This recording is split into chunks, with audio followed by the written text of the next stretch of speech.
Hi guys, welcome back to Jewish Agnostics. This is Stephen Getz.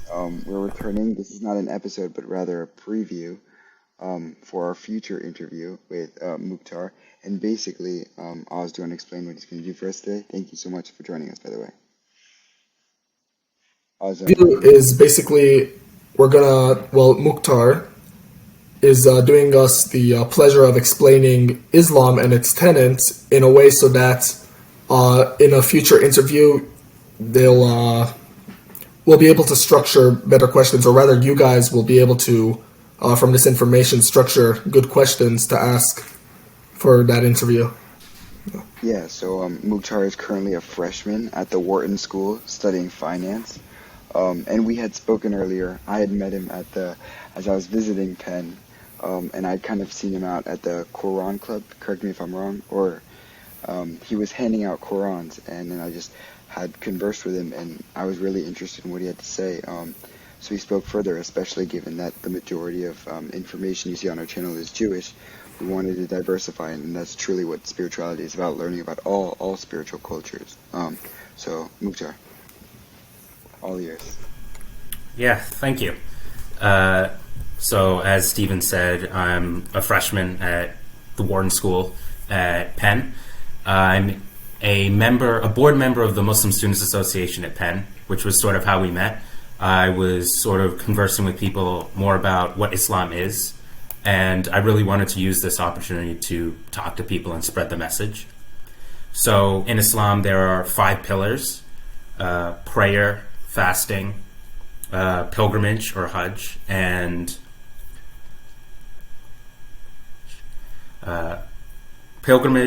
charity, fasting, and one more that I am forgetting. Gosh, this is embarrassing. Okay, so... No worries, it'll just make for a cliffhanger for the next... It's more than what we know. Yeah. Oh my gosh. No, but anyway, putting that aside, the core tenet of Islam is the Shahada, or the Testament of Faith. And from that Testament of Faith, all the other pillars of Islam come from. So that testament is that you believe that there is only one God, and that Prophet Muhammad, peace be upon him, is his final messenger and prophet. And I sort of wanted to explain, well, how do you even get there in the first place? So in Islam, we believe in one God. We believe that the universe and everything around it is very complex and connected. And the relationships that we have with each other, with other humans, is so unique that it draws you to the conclusion that there is at least some higher power, someone who designed this reality. And from that, we can discern that there has to be only one God. Because if there were, let's just say, more than one, just 2, for example, how would they really accomplish anything sort of like a unified opinion? Like, the example I use is if, let's say, one God decided trees are going to be on land and the other decided, I want trees on the ocean. How would they reconcile this discrepancy between them? And so it is much more concrete and concise to believe that there is only one God whose will is absolute, who creates things at his will, not to the will of others. So even before you really look at any religious text, just by looking at the world and what's around it and how we interact with this world, we can discern that there is only one God. And from that, we have to recognize that we can't really know much more about God just from our own introspection, just because he's outside of our understanding, he's outside of our reality. So in Islam, we believe that God would have to tell us who he is, more about who he is, more about what our purpose is in life. And so we believe in a chain of revelation. We believe in prophets like Abraham, Moses, Jesus, and many others, all with the same central message that there is only one God and that our purpose is to serve and worship him. So it's not just that these one people at this one time are the only people who deserve God's knowledge or to know more about God and their purpose, and that everyone before them and everyone after them is just sort of damned. We believe that, every single nation was given some sort of revelation, and we believe that Prophet Muhammad, peace be upon him, is the final revelation, a revelation for the entirety of mankind. And we believe that he is a prophet, not just because of the miracle of the Quran that he sent forth, but also because of his character.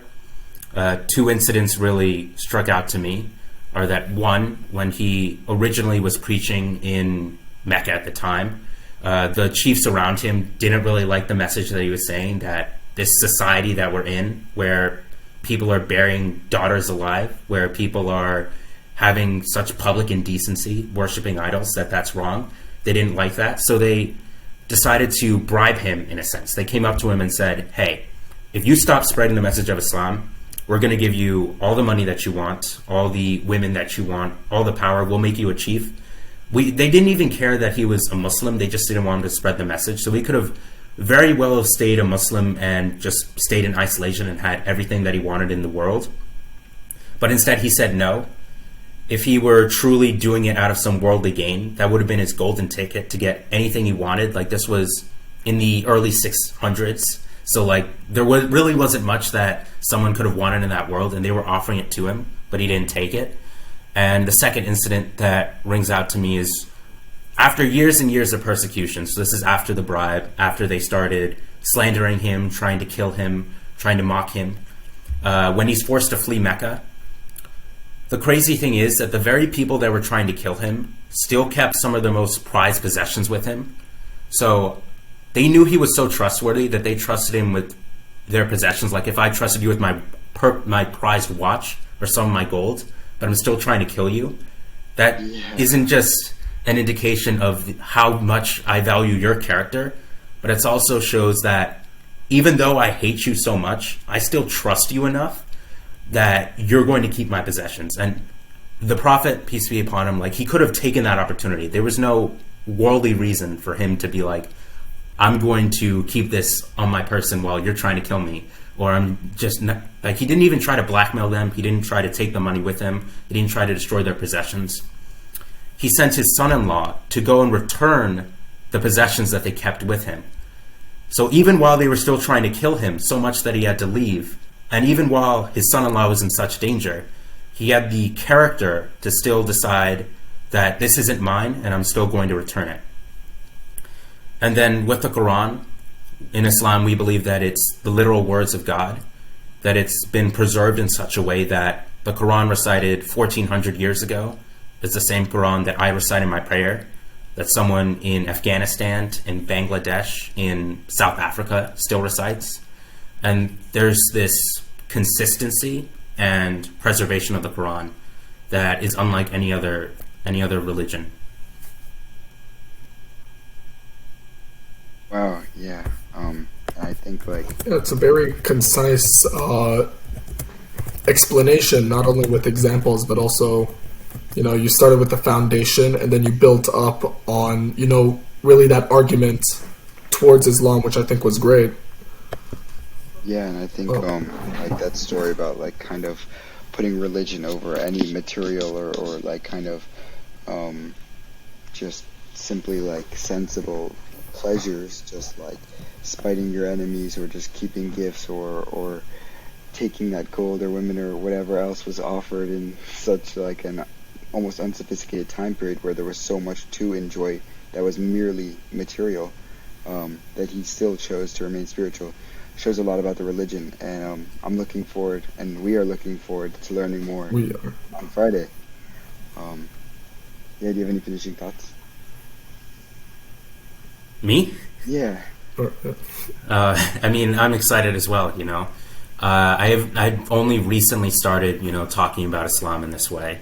And I feel that it's such a great opportunity for me to instill a deeper sense of belief in myself, but also just to talk about it.